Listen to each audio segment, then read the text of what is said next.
So we have an America that is based on values that made us wealthy. And these values are that every human being is a part of God. It is the people that are the source of the rights. And then you have an America that's composed of the culture of corruption. That's the part I despise. These people who think that it's okay to put out a continuous stream of unhealthy food that our people are consuming. They get addicted to the sugar. The industry knows that. The food industry knows very well what it's doing. And they do it on purpose because they want to make money. All of these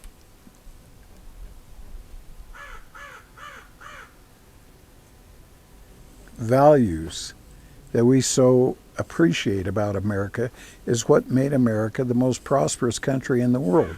But now what people are doing with that prosperity is the part that I despise. The arguments over who's going to get the power. It's like a bunch of little wolves that are tearing each other apart, trying to fight over the dead rabbit that is going to be the next meal for somebody. That's what it's like. I sit there and I look at what's happening to our food industry. I look at what's happening to small business. Have you noticed that small business in this country is dying? Do you think that's an accident? That's no accident. The billionaires that are in charge of the big multinational corporations don't want the competition of the little guys. Number one, that kind of competition is innovative, and it has a tendency to destroy their little scams that they're perpetrating around the country. They don't want somebody figuring out how to do things better than they were. They don't want the competition. Anything that they can do to shut down competition is what they're doing. During the COVID lockdowns, who was allowed to stay open? Who was forced to close? The big boys, the Home Depots, the Walmarts, they were allowed to stay open. Who got shut down? The little lumber yard, the hardware store, the restaurants in the country. All of the small businesses were deeply hurt by how that COVID thing was handled.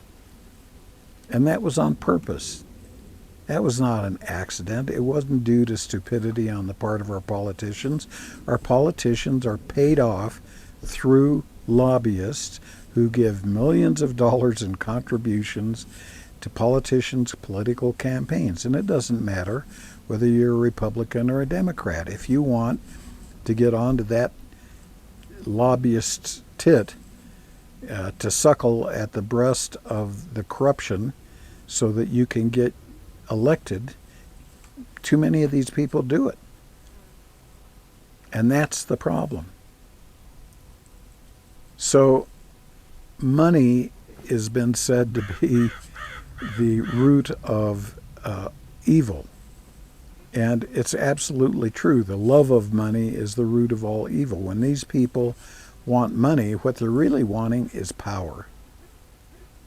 And these billionaires have structured our world at this point to where they have the power, and we have very little. What power does the average person have in this country? So when somebody is wanting that power, and it takes huge amounts of money to get into the position where you can make a difference, how is the public supposed to expect that these people will operate in our highest and best interests? I don't know about you, but I'm not a billionaire. I'm not a millionaire. I'm like most of you. I wonder where next month's rent's coming from a lot of times.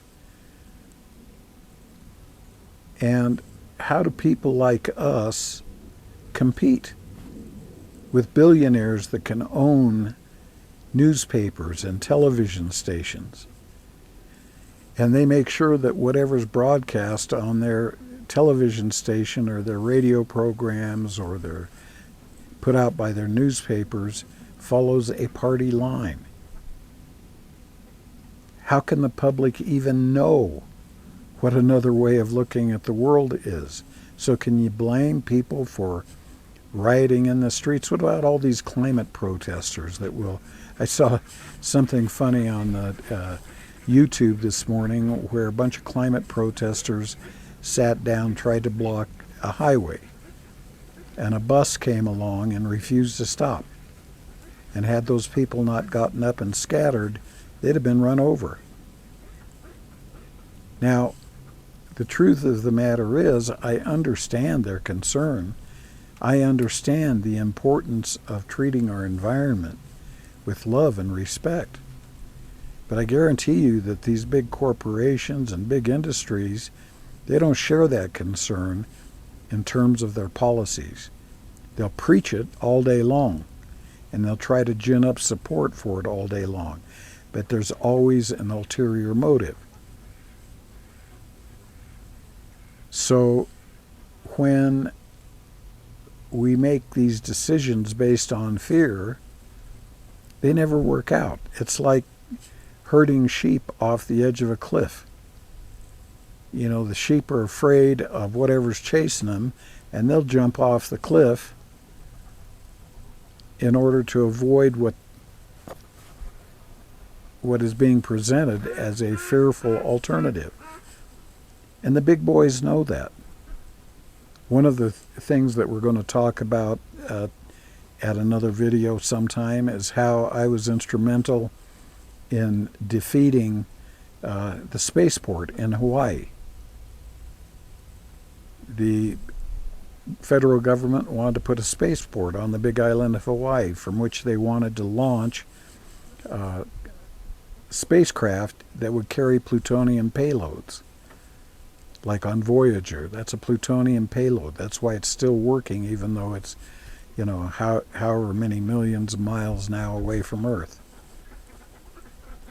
It can't rely on solar energy. There's nothing out there that has a bright enough sunshine that can do that. So they put in plutonium. And plutonium now drives the spacecraft. The problem is when you shoot off a rocket with plutonium in it, how many rockets fail? And had that have happened to a rocket that they wanted to launch from Hawaii, the way that the trade winds are in Hawaii, had that rocket blown up during liftoff, probably the big island of Hawaii would be uninhabitable today, because plutonium is that dangerous. So I'll share with you the technique they use to try to get the population to go along with the idea. And it was a formula derived or conceived of by the Rand Corporation, a big wealthy think tank. And unfortunately for them, I understood it. I knew what they were doing. And so with a couple of neighbors of mine, we were able to defeat that spaceport. And we'll talk more about that another time, how they do it. Well, they're doing the same thing now with news media coverage that makes us think that there are a lot more people in favor of their little agenda than there really are. And I got news for you. Republican or Democrat, there are far more people out there, far more people, who if they knew what was really going on, they wouldn't go for it. And they would resist it. And they'd see themselves as being played. So there's a lot of people out there that don't appreciate what's going on, but they keep giving the impression that that's what the majority wants. Like the border situation. The vast majority of Americans do not support the open borders. The vast majority. But you'll never see that in a news report. You'll never see that over 80% of the population of the United States says, we don't want this. They'll make it appear that the majority of the people want it because they're compassionate, wonderful human beings who just think it's the best idea in the world. Except it's not real. And we could go through issue after issue after issue that's going on in this country right now, and you'll see the same thing. People are being postured as believing in things that the average American does not believe in, does not want, that find it to be extremely disconcerting that our country is even doing that. The war in Ukraine. The Republican neocons want us to be convinced that if we don't fight Russia and take it on now, we're going to have bigger problems later, blah, blah, blah, blah, blah. So we need to keep sending billions upon billions upon billions of dollars to Ukraine, and they'll posture it as if the vast majority of Americans are supporting this. And the truth of the matter is, the vast majority of Americans do not support it, but you won't hear any of that from our elected politicians. So what are these two Americas? America is, on one hand, was founded on values that are enlightened, that resulted us becoming the greatest nation the earth has ever known. More people have risen up out of poverty in America than in any other place in the world. Classes were broken down so that if you were a person in a certain class in China or during the Austrian-Hungary Empire or in Spain, certain people were of the upper class, England, and then there were the commoners who had very little of anything. Well, America did away with all of that. And so what we wound up with is a huge middle class that, because of small business, was extremely productive. Now the billionaires have taken over, and this small business is being squeezed out. They can't comply with all of the government regulations that these big boys get passed. The pharmaceutical industry lobbies the government to make sure that they don't have any competition.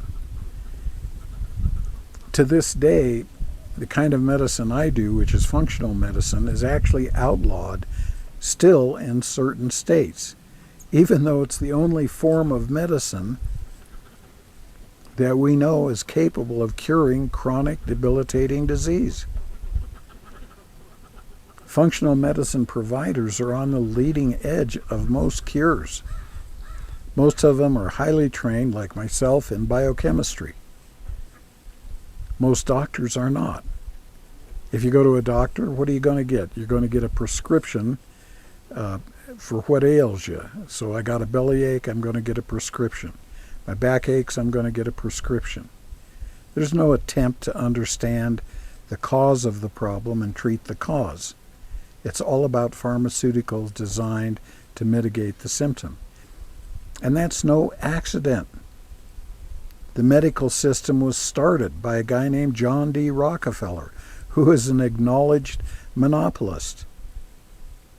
And what he did, along with a guy named Andrew Carnegie, who was the big guy in the steel industry, is they put together some medical colleges for the first time with the deliberate intention of running all the rest of the natural practicing doctors out of business. Why? Because oil could be turned into these pharmaceuticals and make billions. Going out and collecting herbs and doing metabolic medicine, doing diet, there's no money in that. Now, diet is what it'll take to be able to heal your disease. If you don't have an adequate diet, diet's the most important metabolic medicine that there is out there. And you need metabolic medicines to treat metabolic diseases. But these tyrants don't want you to have access to that stuff.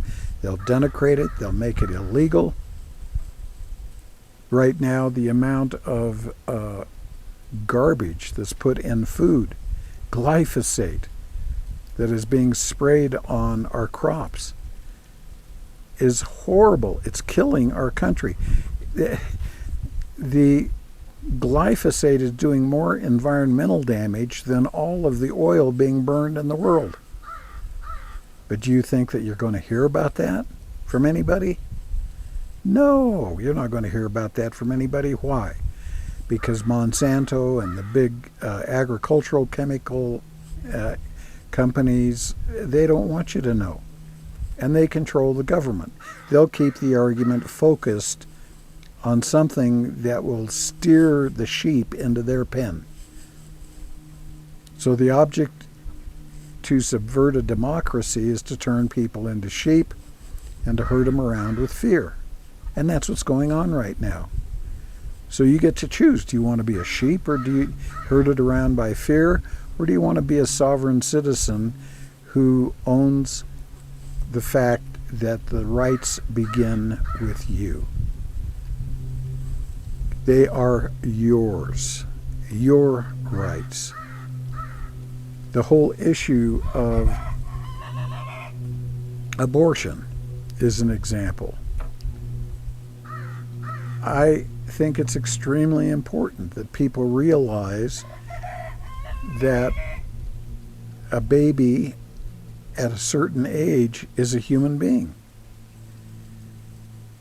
But we also have to realize that human beings have the absolute right, sovereign right, to put into their bodies what they choose and to do with their bodies what they choose. So how do you balance those two things? The people who say that they have a right to life and the people who say that they have a right to an abortion. It's just like who's right or wrong, the Arabs or the Israelis. But whenever you wind up with a conundrum like that, you got to back up. You got to realize you're being presented with a phony choice. The real choice exists someplace much further back. I don't know of any women who go around with the intention of getting pregnant so that they can go have an abortion. They don't do that on purpose. But at the same time, if they want to be able to enjoy sex and they get pregnant, they don't want to have the baby. So can you start to see where the solution might be there? Are you paying enough attention to what you're doing when you're having sex so that you don't have accidental pregnancies? Wouldn't that be the reasonable thing to do? And then when you have a pregnancy, we have the morning after pill. So you got people on the right who say, well, that's evil. You shouldn't take a morning after pill because you're killing a potential human life. And that's way on the other side of the dynamic. We have to find balance. And we don't want to let it get to the point where you have to choose between the life of the baby, which is now getting ready to be born, putting in a forceps and crushing its skull so it can die before it comes out of the birth canal. Who thinks that's an appropriate thing to do? That is gruesome. We're coming up on Halloween right now, and that's about as gruesome as things get. So maybe the best idea is just to avoid getting yourself into that situation to begin with. And what does that take? That takes education. Gee, why aren't these people given that kind of education? Well, probably a lot of it has to do with politics.